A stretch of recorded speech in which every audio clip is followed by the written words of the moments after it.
if you're dealing with anger, and you hopefully in your relationship with Christ, you also have a relationship with other people that you trust who are walking with the Lord. Maybe that's a small group or one or two other people. Maybe it's your spouse, but somebody you can confess that to and talk about that with can be very, very healing.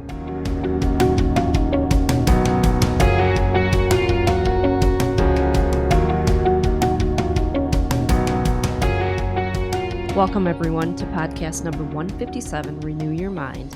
With us today, we have Senior Pastor Paul Gruenberg, and we have Associate Pastor Jeremy Touroo. We have retired Pastor Barry Sweet, and myself, Dana Hall, as the moderator. So we are still on the series, or a second series of anger. And our last podcast, we talked about how Satan is using our anger for his own purposes.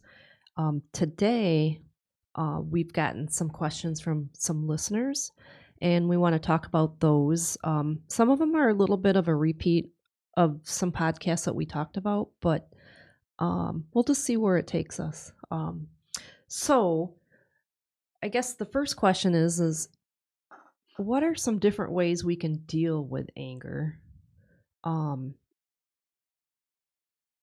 And then I don't want to forget to ask, what do you do when someone is angry with you? We've been talking about how we're what to do when we are angry, but what if somebody is angry with you? And I'll just open it up to the group and see who wants to answer first. I think there are two different ways or two different avenues to help deal with anger, and they can be used in conjunction with one another. One is the spiritual, and then one is the physical.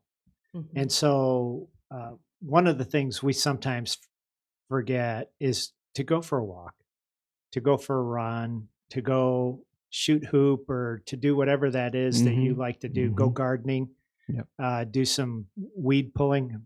What better way to get some anger out, right? That's right. Pull some weeds, right? Whatever that is that you can do physically to help. Because I think when we really get angry, there's, a physiological change. And if you're a runner, if you're a sports person, to do something allows endorphins, those happy endorphins to be released into your body. Or to go for a long walk and to be in a place that you like to be. Go to Starbucks or whatever it is that brings a little bit of joy into your life. And just to allow yourself to, for lack of better words, to let it roll off your back, or to let it not think about blow off some steam. Blow off some steam. Yeah, that's a great way to put it.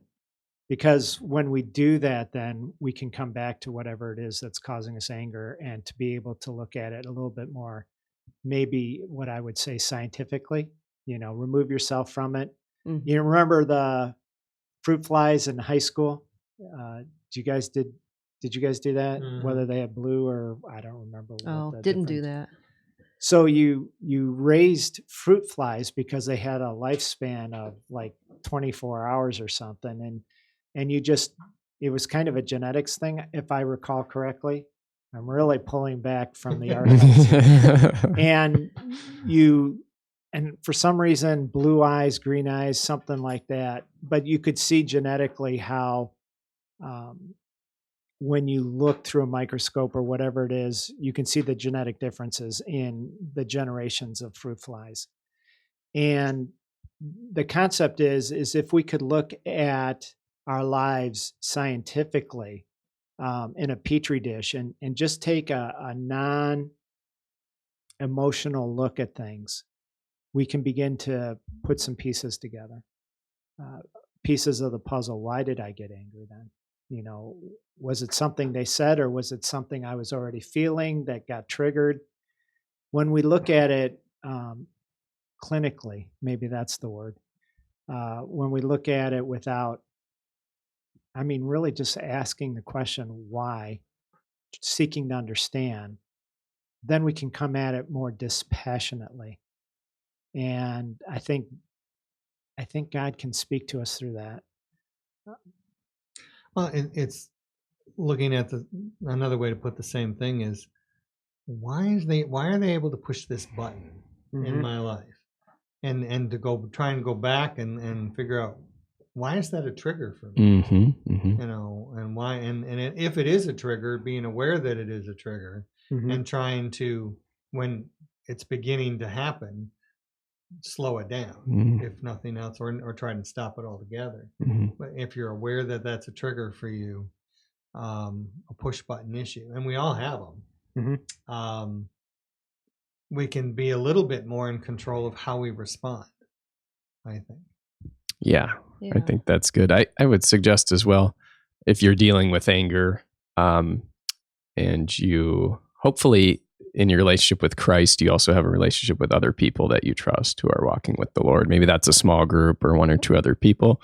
Maybe it's your spouse, but somebody you can confess that to and talk about that with can be very, very healing. And that, and even going to that person or group and saying, I'm really upset about this. yes. Do I have any validity to be upset? Yes. And is there they a can reason ask for it? Yeah, and you give them permission to ask questions. Yes. Oh yeah, and to say, you're way off base here, and you really, why are you angry about this? Yeah. And help them ask those questions of you. Exactly. But you have to be open to go there and to let them do it and to probe. Yeah. But And those are people, hopefully you've built a relationship with and that you trust. That's right. We all need that in our walk with No Christ. question. So I think it's interesting to understand what triggers you, but it's interesting to understand why that, I mean, what that trigger is, you know, is it a symptom of something else? I'm just trying to think of the things that make me angry. What, I don't know. Is it because I think I have that weakness? You get angry in other people? I don't know. I'm trying to think of a good example, so I'm going to stop talking.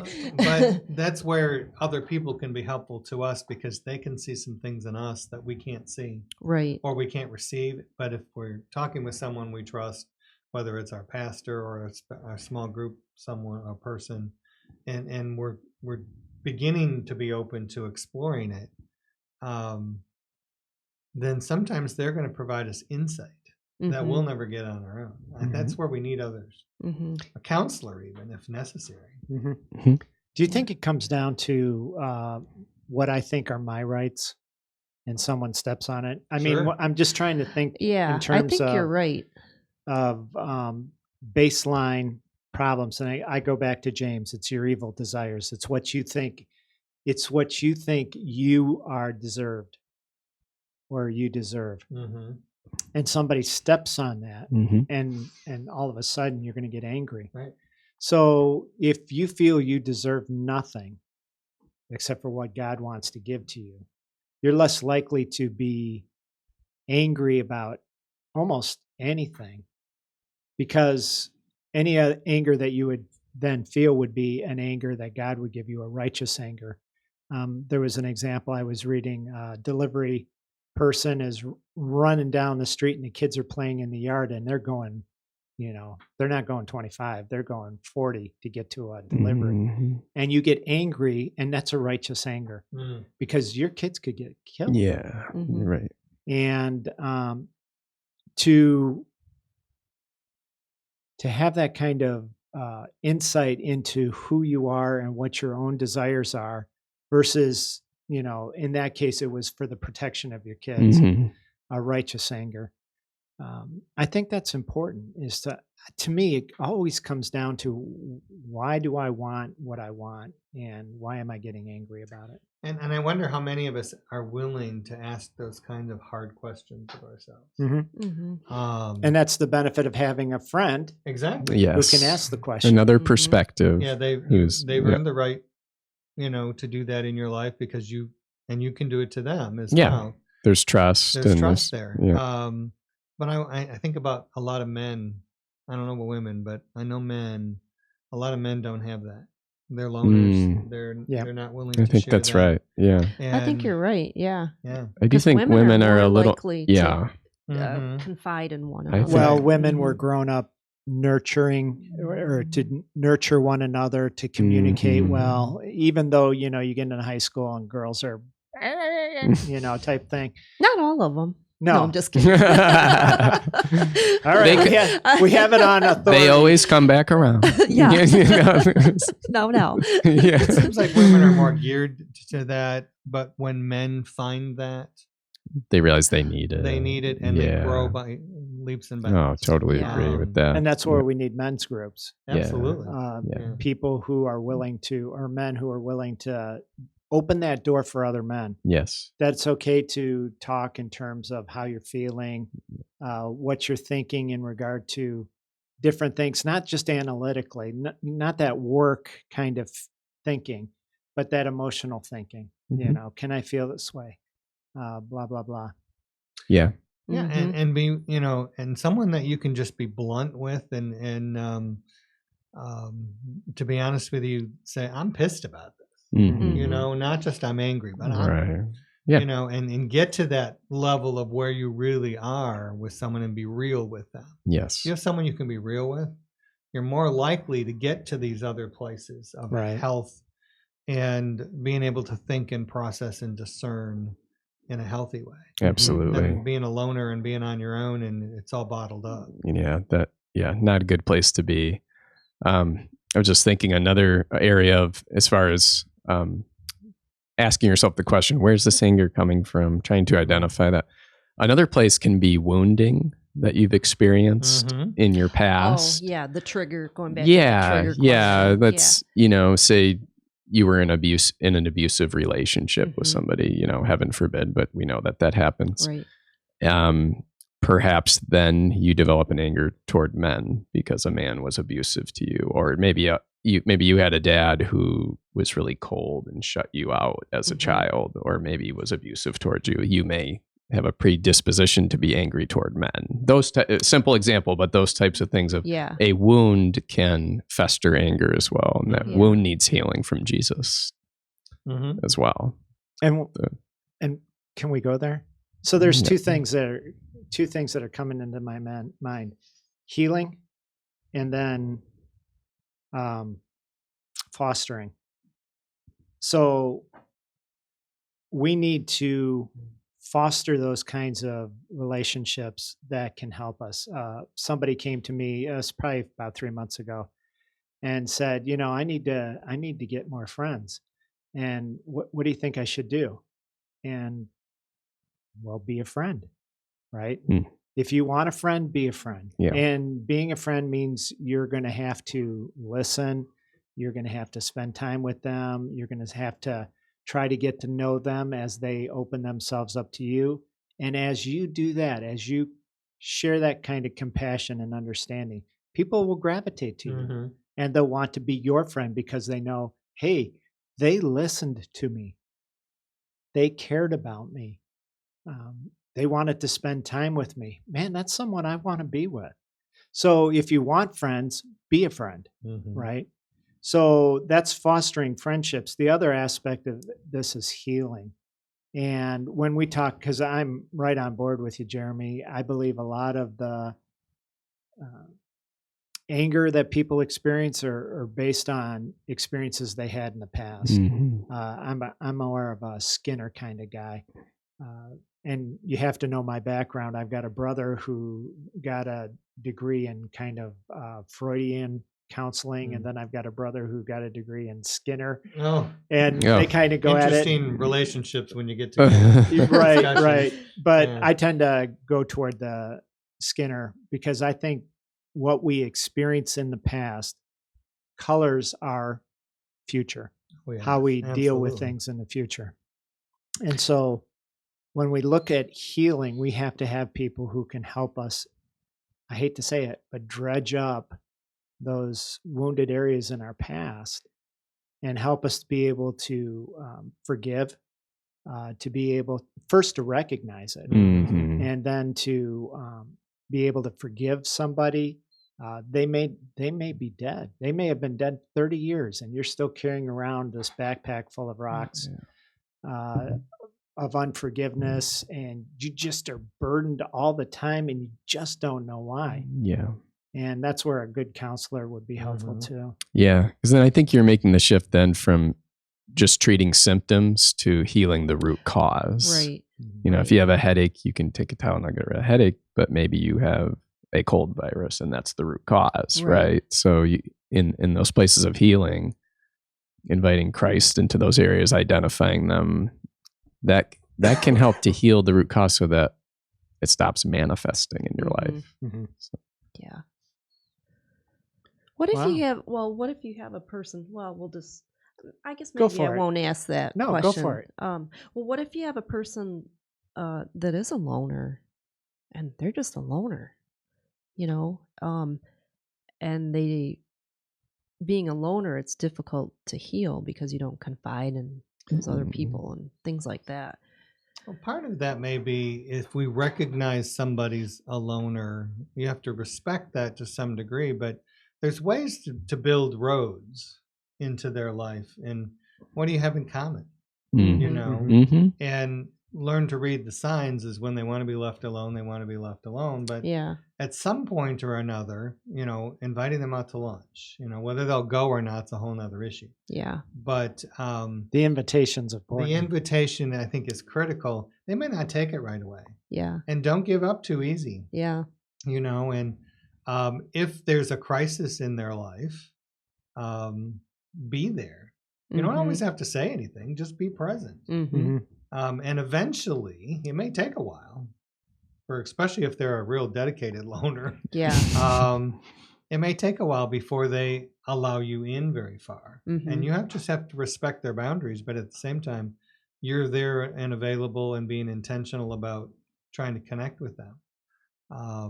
They're going to recognize that, and maybe one day they'll come to you. Yeah. But you got to be in for the long haul with a loner. Yeah, that's a great point. And don't have the expectation that they'll accept. Yeah. Maybe you just have don't to keep give up trying. right away. Yeah. Well, there will be a future moment when you have sown into somebody else's life where something will germinate. It may be a moment of difficulty. Maybe it's a celebration.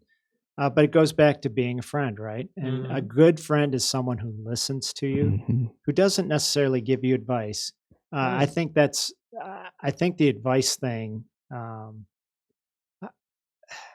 when you have someone, okay, here's the true story. So I was just married. Lene and I were working on our relationship, and she would have a problem or talk about something that she encountered, and I would say, well, what did you try this? And I was trying to fix it. Sure. Yeah. And what if we just listen? And she said to me one time when I tried to fix one too many times, she goes, I don't need you to fix it. I need you just to listen to Judy it. has said those exact words to me too. And I'm sure there are countless spouses that have said to another spouse, I don't need you to fix it. I just need you to listen to me. And when we are in a listening mode, when we actively listen to other people and are truly trying to understand who they are and to love them where they're at, that has a lot of you're paying into their life. You're making deposits in their life. That was a Gary Smalley thing, I think. When you deposit good into somebody else's life, eventually that deposit will be received, and then they'll start depositing into your life. And maybe asking the question, so would you like me to share my thoughts on that? It opens the door to them choosing whether they want to hear what you have to say, rather than, hey, I've got this advice for you. You're going to take it whether you like it or not. Kind of approach is asking the question, which shows respect for them. I have some thoughts on that. Would you like to hear them? Yeah, and if they say no, then no, I just want to talk. Then I have a real hard time not sharing it at that point. It's like, shut up, Barry. Let the Holy Spirit work, and the time will be right down the road. Okay, good. I think those were very good. That was a great discussion. So let's wrap it up there. Thanks everyone for listening. We come to you from the First United Methodist Church of Gaylord. We're located at 215 South Center Street, And we have 3 services. We have 2 on Sunday, a 9 a.m. traditional and a 10:45 contemporary. We also have every other Wednesday at 7:15 p.m. And we'd really love to have you join us in person. If you can't come in person, you can still view us live or recorded on Facebook or YouTube. And if you have any questions, call the office at 989-732-5380, or you can Google us and find our website that has answers to just about everything. So thanks, everyone.